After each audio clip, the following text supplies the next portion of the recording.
What's good, my movie lovers? Let's talk about some movies. And today's movie I'm gonna be talking about here with you guys is that we're gonna be talking about Spider-Man Brand New Day. Now let's get into this movie.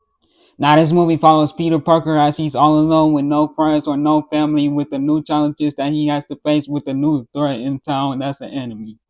Now I honestly really like how they kept Peter Parker, aka Spider-Man street level grounded this time around within this film.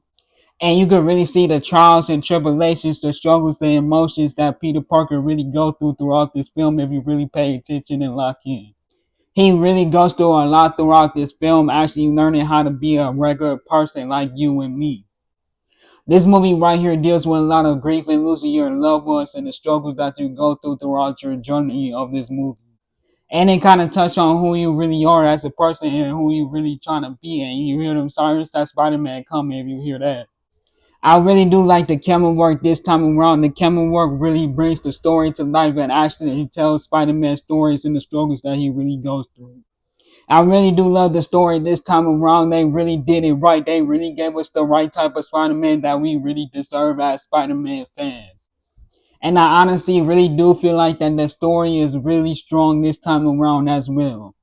The visuals, the VFX, the cinematography is really good this time around and actually brought everything to life within the story in this big adventure of Spider-Man.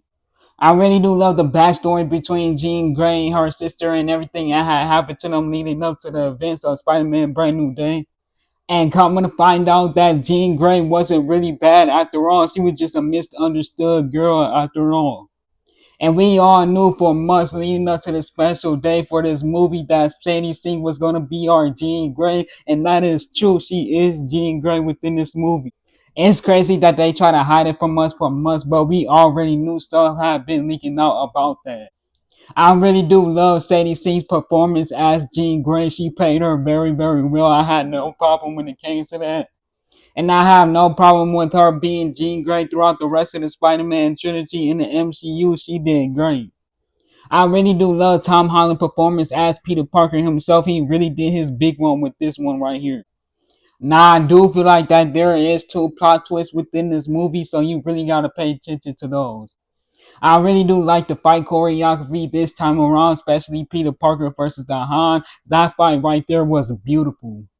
And I really do like the chemistry between Peter and Frank Castle. Their chemistry works really well together. Now the runtime for this movie is 2 hours and 25 minutes long, but honestly I did not care. I wish it was longer. And I also like the score for this movie and love the score for this movie. It really complements this movie very well in my opinion. And Destin Daniel Cretton, man, you got yourself a new fan with this one. Your camera work went crazy when it comes to directing this film. I honestly like the visuals and the effects when it comes to the fighting between Peter Parker and the villains and him swinging on his webs. Especially the fight between Peter and Scorpion. The visuals really went crazy with that fight. I feel like the pacing for this movie is very much well done, not sloppy at all. They took their time out when it comes to the pacing of this film. And I do feel like that they did not try to drag this movie out at all. They knew when to end it, and to stop it. I do feel like that this movie right here does get emotional at times. You will feel yourself tearing up. I feel myself tearing up just a tad bit. I do feel like that this one right here will have you stressing out, but not in a bad way though, but in a good way. This movie right here does have some suspense within this movie because you don't want Peter to die throughout the moments of the movie. You want him to live on and to save the town and the world. And this movie right here does tell some good jokes throughout this film from time to time. I mean, it was even making me laugh.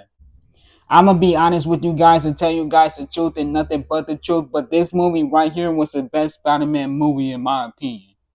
But now I'm gonna have to get my ratings on this one. A to if you should see this in theaters, B to if you should stream this at home, or C to not watch this at all. I'm gonna highly have to give it to A. You must want to go see this one in theaters.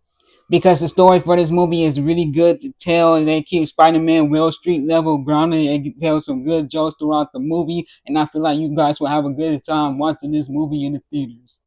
But that'll be it with this video right here. Like, comment, subscribe. Once you subscribe, turn on all notifications because if you don't, you may not get the newest videos from me when I post for you guys. So yes, turn on all notifications. Be part of the Movie Head Gang family. My name is Don. Tell your friends about me. Follow me on all social media. Link in the description down below if you'll like. And I'll be back on here on more videos for you guys really, really soon. What you guys think about Spider-Man Brand New Day? Do you guys love the movie? Do you guys like the movie? Have you guys seen the movie? Do you guys hate the movie? Let me know some of you guys' thoughts and opinions down below. I really want to hear it all. Peace.